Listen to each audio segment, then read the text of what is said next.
Ahí Andrés. tenemos nuestro primer invitado, así que si lo querés presentar, Marta. ¿Cómo no? Andrés Daín ha tenido la deferencia de comunicarse con nosotros y es muy importante su palabra como politólogo, como director de una consultora, como profesor universitario e investigador. ¿Cómo estás, Andrés? Muy buenas noches. Hola, ¿cómo están? ¿Todo bien? ¿Todo en orden? Gracias por Marta llamarme. Gaitani y Pablo Tisera, te saludamos. Pablo Tisera, Ariel Chiarotti. a ser desde la gente Córdoba, otro programa del cooperativismo. Ariel Chiarotti, y bueno, muchas gracias por acceder a esta entrevista.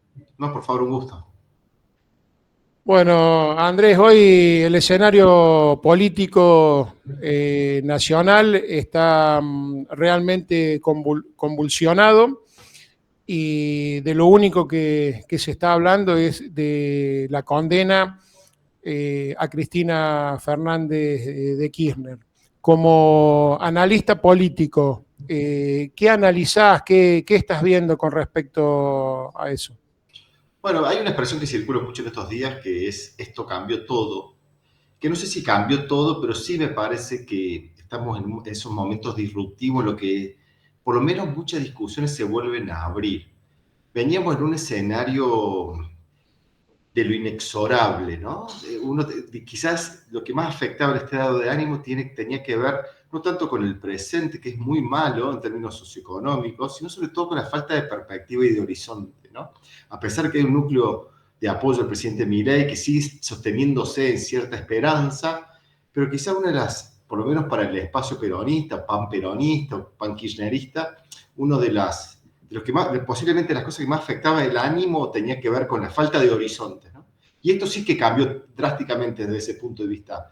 Hoy hay una reactivación de la discusión, hay una reactivación del debate y se empieza a discutir cosas que ayer no se discutían, ¿no? Me parece que es como todo acontecimiento político implica un proceso de apertura, ¿no? De apertura. No significa que las cosas vayan a cambiar, no estoy diciendo eso, pero sí hoy da la sensación de que hay un montón de debates que se pueden dar, que ayer metafóricamente, digo que antes de lo que pasó con Cristina, de la sentencia del fallo de la Corte, parecían como discusiones, incluso hasta discusiones de otra época, ¿no? Discusiones viejas de las que querían presentar muchos.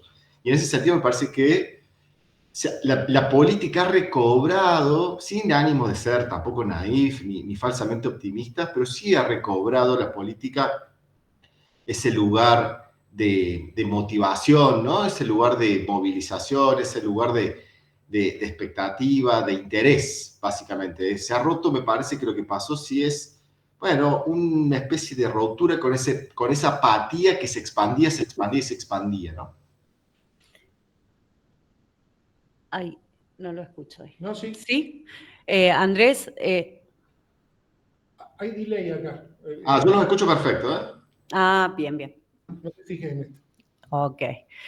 Vos estás hablando de lo que lograron instalar muy bien, que fue la despolitización y la fragmentación de la sociedad. ¿Crees que esto puede ser un disparador, por ejemplo, en jóvenes, de que se vuelvan a interesar en la política, en la práctica política? Bueno, ese es el espacio más difícil hoy, porque todas las mediciones, todas las encuestas que circulan, todas muestran, bueno, muy particularmente en Córdoba, pero en general, en los jóvenes, sobre todo los jóvenes varones, hay más apoyo a Milei que el promedio, y en los jóvenes en general hay más prejuicio instalado de que Cristina es culpable.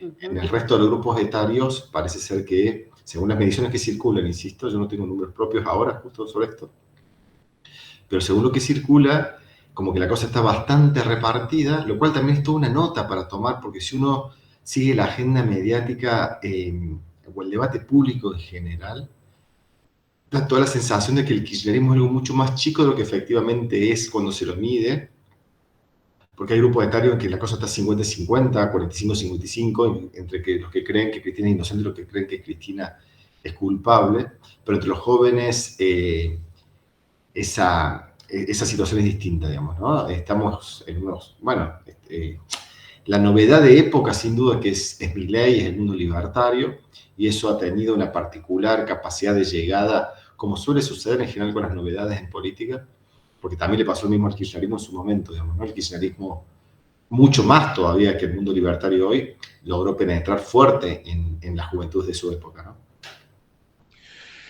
Mira, te leo, seguramente las has escuchado, pero te leo estas declaraciones de Luis Juez y me gustaría saber si vos crees que esto es posible.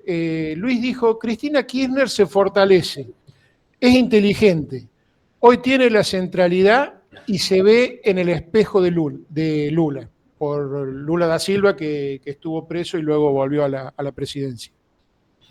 Bueno, analizar los jueces es un montón, ¿no? Pero, a ver, eh, las comparaciones con lo que sucedió en Brasil, por supuesto que hay parangones, pero hasta por lo menos hace poquito tiempo atrás yo me hubiese negado mucho más fuertemente a hacer esa comparación, porque la situación institucional de Argentina era, por lo menos hasta hace poco, mucho más sólida en muchos sentidos que la brasilera, ¿no? Digo, la situación institucional, pensemos en la cierta estabilidad. Nosotros tenemos como muchos prejuicios con nuestro sistema político, pero nuestro sistema político, comparado, por ejemplo, con el de Brasil, es mucho más estable, ¿no? Lo que pasó con Dilma Rousseff hubiese sido mucho más difícil en ese momento que sucediese en Argentina. Entonces digo, la debilidad institucional me parece que en Brasil tiene otra magnitud que lo que tiene. Digo, me cuesta hablar en pasado o en presente, la verdad que dudo. Hoy tengo la sensación de que eso viene cambiando fuerte en los últimos tiempos. Pero de todos modos, yendo más allá de la comparación de si esto es una oportunidad para Cristina, absolutamente, es una oportunidad, no significa que el final esté cerrado, digamos, es una clara posibilidad. De hecho, Cristina volvió a salir al balcón y tenía la calle llena de gente, digamos, ¿no? Que quizás hace un tiempito atrás le costaba mucho más. Hoy Cristina habla y volvió a ser el centro de gravedad del sistema político, como prácticamente lo hizo de manera casi ininterrumpida en los últimos 20 años, lo cual es algo inédito en Argentina. Por supuesto que tuvo sus bajones, pero hace unos meses atrás quizás estaba en el pico más bajo Cristina, a tal punto que un propio pudo desafiarla, como fue lo que pasó con Kicillof, lo cual evidentemente daba cuenta de cierta debilidad de Cristina. Bueno, claramente recobró la centralidad. Ahora lo que queda ver es la capacidad para aprovechar eso y construir una alternativa al gobierno de Milei, ¿no? Así es. Eh, vos me decías que no tenés números recientes No, de cómo de cómo puede haber variado esta situación. no tengo números recientes. Pero más allá de los números, claramente me parece que hay un retomar de la centralidad por parte de Cristina que es bastante indudable más allá de los números, ¿no? En el debate público ha recobrado un protagonismo como en sus mejores tiempos, quizás. Ahora, hay un escenario ya, previo a esto, había un escenario de violencia verbal generalizada y bueno, ni hablar de cómo se golpea a los jubilados cada miércoles, de Pablo Grillo, etcétera. ¿Por qué crees que nuestra sociedad en este momento está permitiendo esta escalada de violencia verbal y física? Bueno, yo pondría en cuestión que la sociedad lo promueve y lo acepte. Yo creo que votar a Milei no fue comprar un paquete cerrado. Hubo muchísimas razones por las cuales mucha gente votó a Milei, razones muy distintas, incluso unas con otras. Votar a Milei no significa compartir, ser libertario, no significa compartir sus formas, incluso no significa tampoco compartir sus posiciones ideológicas concretas, ¿no? Estuvo bien medido en su momento de cómo gente que estaba a favor, por ejemplo, de una aerolínea del Estado votaba a Milei, o que estaba a favor de la UH votaba a Milei, o que estaba a favor de un Estado protector votaba a Milei. Milei logró encarnar un cansancio, una frustración, un hastío también con la política, y se encontró con un peronismo quizás en el peor de los mundos para los peronistas, las peronistas, que es tener que hacerse cargo de un gobierno ineficiente, de un gobierno incapaz, de un gobierno estéril, ¿no? Y me parece que Milei supo canalizar con su verborragia, con su carisma, con su tono disruptivo incluso también quizás con sus gritos y sus agresiones, supo llamar la atención, supo cobrar centralidad y supo canalizar algo mucho más del orden, te diría, para ser simples, algo mucho más del orden emocional, afectivo, que racional o ideológico, me parece, ¿no? Y en ese sentido, yo no estaría tan seguro que el 35, 40, 45% que hoy apoya a Milei esté de acuerdo con que se le pegue un palazo a un jubilado. Probablemente haya gente que lo sí esté, pero me parece que estamos como todo el tiempo comprando el todo por la parte. Han cobrado un protagonismo esos discursos tan agresivos, racistas, xenófobos, homofóbicos, ¿no? Tiene un protagonismo en el debate público que yo estoy convencido que es absolutamente desproporcionado a lo que pasa a nivel sociedad. Yo creo que hay mucho menos mileísmo en la sociedad de lo que hay en el debate público. Bien. Y en cuanto al debate aquí en Córdoba, ¿cómo caracterizarías al kirchnerismo aquí en la provincia? Esa parte del todo, ¿no? Bueno, hoy cuesta hasta usar la expresión, digamos, ¿no? Es un puñado de nombres propios hoy el kirchnerismo. ¿Qué sería el kirchnerismo hoy en Córdoba, no? Hay dos nombres propios que destacan ahí, probablemente sea Gabriela Esteves y Pablo Carro. Y la verdad que, bueno, que nunca logró hacer pie, nunca lograron hacer pie, nunca lograron, quizás tampoco algunos no lo quisieron, probablemente también, pero en todo caso, a jugar por los resultados, el kirchnerismo nunca logró configurarse como un espacio propio de peso en la provincia. Incluso las referencias provinciales siempre estuvieron incluso por debajo de la imagen, del caudal electoral de Cristina, ¿no? Cristina es probablemente la provincia de Córdoba probablemente no, la provincia de Córdoba es la provincia más antikirchnerista, pero aún así Cristina suele medir mejor que cualquier referencia provincial, ¿no? Y siguiendo en el ámbito de la provincia de Córdoba, el gobierno provincial no deja de ser peronista, de haber llegado al gobierno por el Partido Justicialista, más allá de que se lo identifique con el cordobesismo. Hasta el momento, ni Juan Schiaretti ni el gobernador Martín Yarlora se han expresado con respecto a la condena de Cristina Kirchner, cuando en toda la Argentina se está hablando de esto. ¿Qué opinión te merece eso? Bueno, ahí la verdad que no puedo dejar de personalizar, me parece lamentable, me parece verdaderamente lamentable que muchos sectores de las primeras líneas, ¿no? Particularmente los nombres propios, Yarlora, Schiaretti, los grandes referentes del cordobesismo en Córdoba, no se pronuncian sobre esta situación, porque más allá de las disputas políticas, yo creo que acá lo que está en discusión es otra cosa.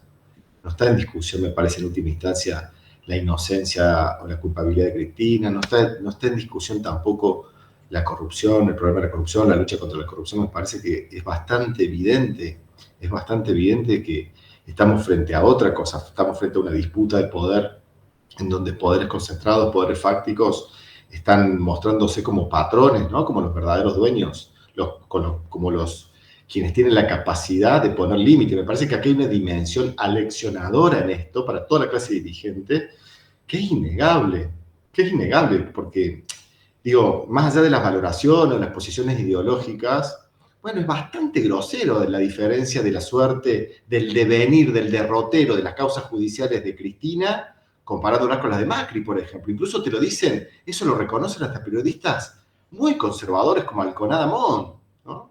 Hay que ser realmente muy necio para negar eso. O hay que tener muchos intereses o muchas afinidades ideológicas con esos patrones, quizás, ¿no? Con esos dueños del país, digamos. Y ahí me parece que lo de Yarlora y Schiaretti realmente es lamentable, es preocupante, y yo diría más, hasta en algún sentido ciertamente irresponsable, porque están colaborando con su silencio, con un devenir que puede ser realmente muy grave de nuestra democracia. Mucha gente, Sí. perdón Marta, mucha gente dicen que la forma en que actúa Yarlora y también Schiaretti es porque vienen leyendo encuestas. Lógicamente te estoy hablando de esto antes de la condena de Cristina. ¿Vos realmente creés que ellos que actúan de esa manera y que ahora están esperando a ver qué es lo que dicen las encuestas para opinar sobre este tema? No me cabe ninguna duda. De hecho, lo de Yarzora fue fue groseramente evidente. Yarzora fue uno de los primeros que apenas asumió Milei, olió sangre y se lanzó. Y reculó en chancleta al mes. Desapareció del escenario político, nacional, ¿no? Al principio parecía ser se envalentonó fuerte contra Milei y le duró un par de meses cuando cuando le empezaron a decir que, bueno, que el 70-80% de su electorado había votado Milei, ¿no? Uh-huh. Que en Córdoba, perdón, la adhesión a Milei sigue siendo muy fuerte. Pero esos son actos de verdadera cobardía política, de especulación, de una especulación intolerable, me parece, porque no está en discusión quién gobierna, no está en discusión una política pública, está en discusión la democracia probablemente. Acá en Argentina se abrió una ventana con esto, se abrió una ventana que es muy peligrosa, sumamente peligrosa. Lo mismo hubiese pasado, yo también era en su momento de los que en algún sentido también cuestionaba fuerte la idea de que había que hacer un juicio político a Milei. Me parece que también eso era muy peligroso en Argentina, abrir esa puerta. Otros países hermanos latinoamericanos la abrieron y el resultado fue nefasto, ¿no? En general. Los países que tienen que las instituciones llegan a tales límites, en general no le va bien, en general no le va bien. Yo creo que no es bueno, más allá de lo ideológico, más allá de lo judicial o de la culpabilidad o inocencia, yo creo que es muy malo que tengamos una expresidenta presa, porque no es una expresidenta cualquiera además. Es la única expresidenta que se fue con la plaza llena. Es la única expresidenta de toda nuestra historia reciente que mantuvo un caudal electoral, mantuvo el liderazgo del principal partido argentino, que es el peronismo, ¿no? Sin ningún lugar a duda, Cristina no es una presidenta cualquiera. Perdón, Mate, recién te interrumpí, vos estabas por hacer una pregunta. No, él mencionó, Andrés, a Carro y a Esteves, y bueno, que le quería también consultar cómo notó las repercusiones sobre el contundente y rápido pronunciamiento de Natalia de la Sota aquí en Córdoba.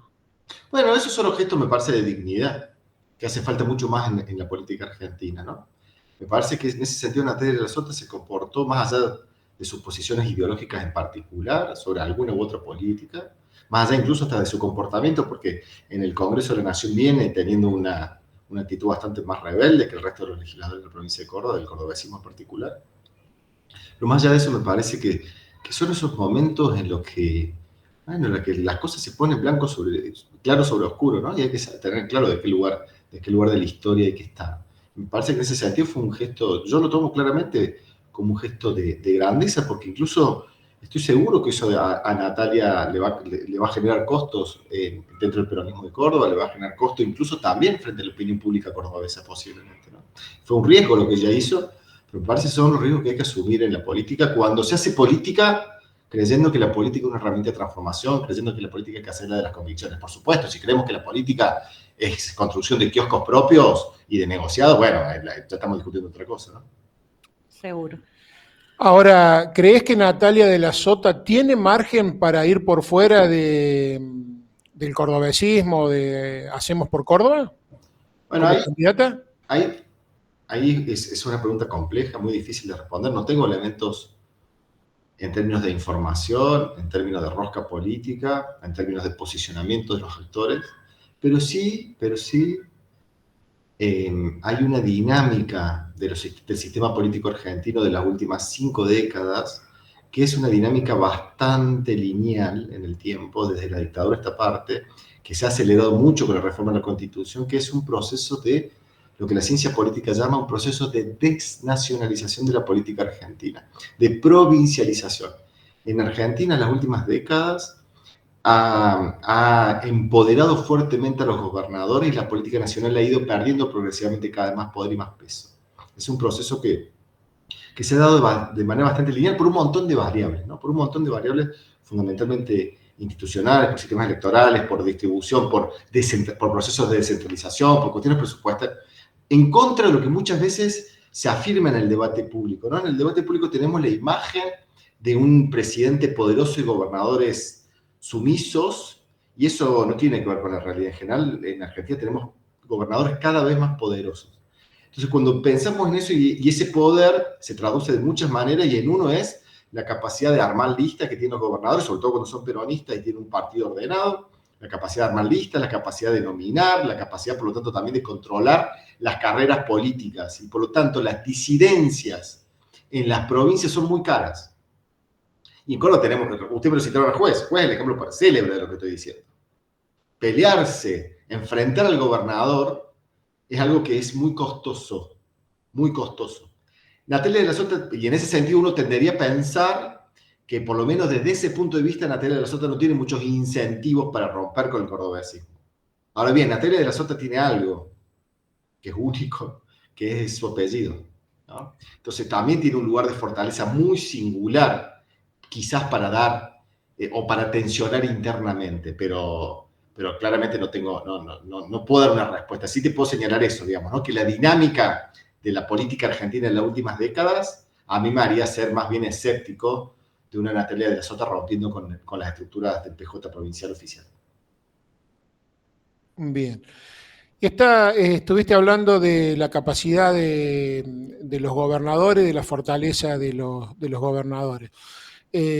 Juan Schiaretti ha sido un hombre que ha tenido un poder, o tiene un poder muy importante aquí en la provincia de Córdoba, y a nivel nacional fue incursionando por esa Avenida del Medio, que en algún momento se habló, o por la tercera vía, creo que más bien lo llamaban ellos.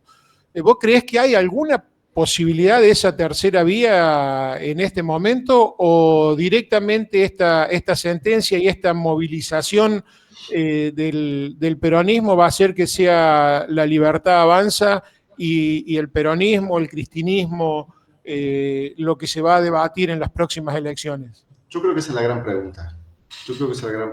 Y eso es lo que Milei vino desde mi punto de vista, por primera vez a cuestionar con fuerza, que es la lógica de la polarización.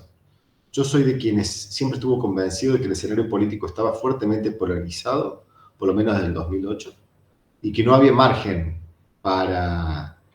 que la ancha avenida del medio era un pasajito, que no era una ancha avenida, ¿no? Y me parece que lo que fue sucediendo fue una muestra de eso, digamos, ¿no? El intento de Massa, y hubo muchos intentos por ahí, Schiaretti también tuvo su intento, hubo una lógica de la polarización que se morfó claramente las posibilidades de esos políticos moderados. De hecho, también ahí está, me parece, parte de la explicación de los errores, o de lo que uno podría juzgar desde como escritorio de uno, ¿no? De las candidaturas de Cristina, ¿no? De haber puesto a Scioli en su momento, haber puesto a Alberto después, haber puesto Massa, ese perfil de candidato moderado, digamos, ¿no? Que muchos juzgaron como un error, ¿no?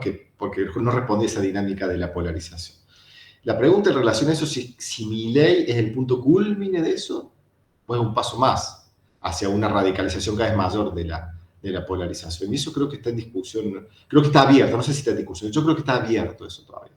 Por primera vez, yo sería prudente a la hora de señalar que el escenario argentino sigue igualmente polarizado, porque las posiciones tan recalcitrantes de Milei hoy de hecho pasa, por ejemplo, con los medios de comunicación, ¿no? Pasa con las grandes firmas del periodismo argentino, que hoy tenemos, por ejemplo, periodistas que son claramente muy conservadores, que fueron profundamente antikirchneristas, pero que a Milei no les cae, gracias, que no les gusta su forma, que no les gusta lo que está haciendo, que no está de acuerdo con sus posicionamientos, incluso hasta sus posicionamientos ideológicos radicalizados, ¿no? Entonces, creo que hoy hay márgenes para sospechar de que de acá se puede salir, por ejemplo, con un gran acuerdo de unidad nacional en contra de la barbaridad que estamos viviendo en este presente. No lo veo como algo tan improbable. Hace unos años atrás yo hubiese cerrado fuertemente esa posibilidad.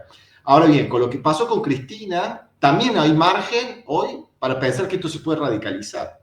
Y quizá la respuesta del peronismo sea una respuesta de mayor radicalización de su posición política, digamos, ¿no? Y de encarnarse en un líder mucho más nítido, digamos, mucho más transparente en relación a sus posiciones ideológicas, digamos, ¿no? Y por lo tanto también mucho más radicalizado. También eso es posible. Yo creo que hoy está abierto. Eso vamos a ver. De hecho, ayer o antes de ayer, Carrió salió a no celebrar la detención de Cristina, lo cual fue algo raro, digamos, ¿no?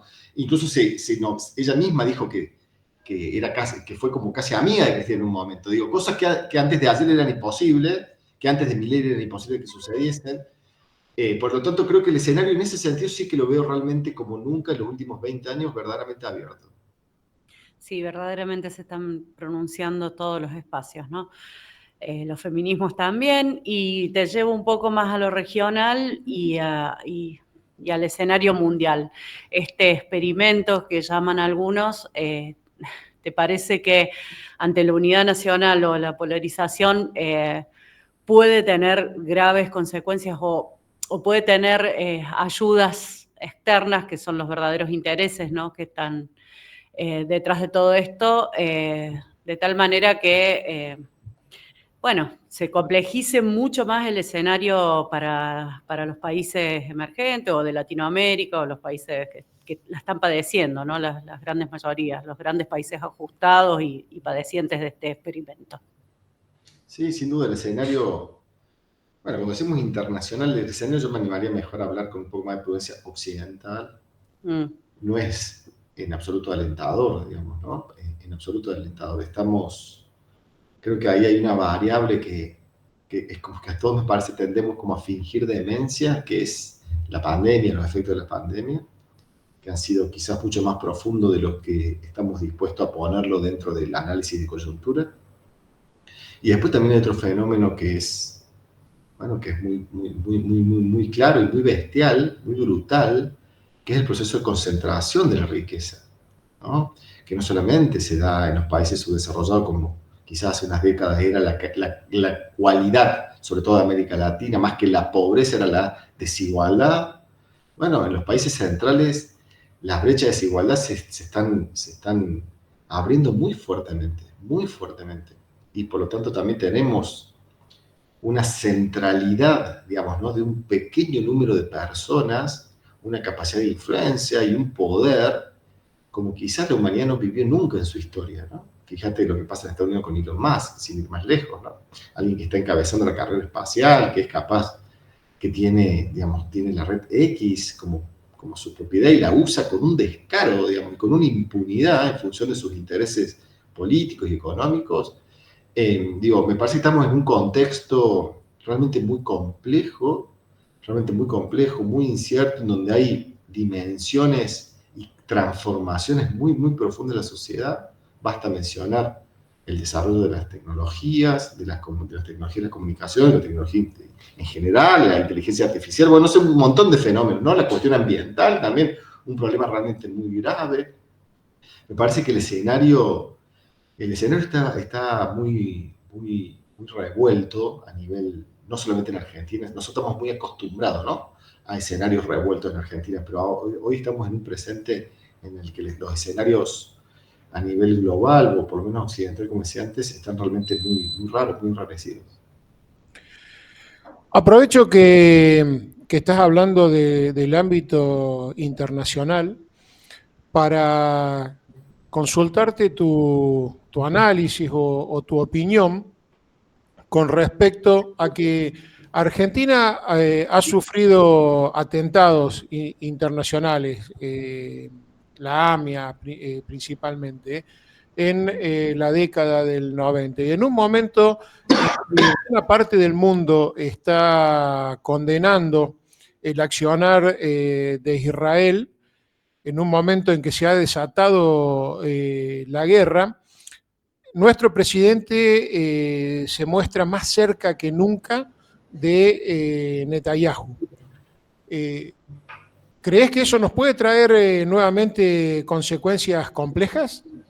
Bueno, esas aventuras, los argentinos lo hemos pagado muy caro, ¿no? Lo hemos pagado realmente muy caro. Como mencionaste, ni más ni menos que los atentados más grandes de nuestra historia, digamos, ¿no? Surgieron o estuvieron directamente, es muy difícil de no vincular con la política internacional del menemismo en su época, ¿no? Y si uno va a juzgar por nuestra experiencia histórica reciente, por supuesto que es sumamente peligroso, digamos, lo que está haciendo Milei. Diría incluso profundamente irresponsable lo que está haciendo Milei. y sobre todo que no tiene que ver con nuestra historia diplomática, con nuestra tradición, digamos, ¿no? Que Argentina ha hecho escuela de la neutralidad en muchas tensiones, y me parece que sí, claramente, en un mundo cada vez más convulsionado, en donde el terrorismo, donde los extremismos religiosos, donde la inmigración, bueno, lo que pasa en Europa ni hablar, digamos, ¿no? Me parece que sí, al menos es una aventura de mínimo irresponsable y temeraria, diría incluso, ¿no?